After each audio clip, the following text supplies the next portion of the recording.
இங்கு நகரத்திலே இருக்கின்ற கடைகள் எல்லாம் அகற்றப்பட வேண்டும், இவர்கள் வேறு எங்காவது கடை வைக்க வேண்டும் என்ற சூழல் ஒரு ஆட்சியிலே ஏற்பட்டது. நான் மாண்புமிகு அண்டை எதிர்க்கட்சி தலைவராக இருந்த முத்தமிழறிஞர் டாக்டர் கலைஞரிடத்திலே இரவு ஏறக்குறைய 9 மணி இருக்கும். நான் அவரோடு இல்லத்தில் சென்று ஐயா இப்படிலாம் இருக்கிறதே என்ன செய்யலாம் என்று சொன்னேன். நீ கலைஞர் பேசுறதை நீங்க பார்த்திருப்பீங்க, யதார்த்தமா இருக்கும்.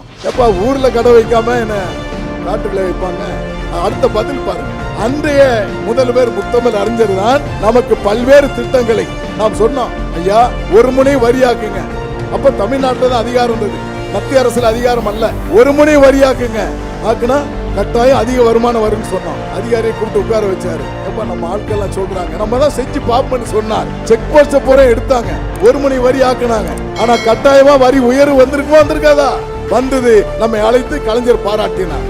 அதே போன்று டி நகரிலே ஒரு முறை ஒரு 11 கடைகள் தீப்பிடித்து சுத்தமா இல்லாம போயிடுச்சு. அந்த கடைகளை உடனடியாக பார்வையிட்டு இழப்பீடு செய்ய வேண்டும் என்று சொன்னேன். சட்டத்தில் இடமே இல்லை பண்ணாங்க. சட்டமே நீங்க தான் நான் சொன்னேன். சட்டத்தில் இடமில்லை சொன்னது முதல்வர், சட்டமே நீங்க தான் சொல்லி நான் சொன்னேன்.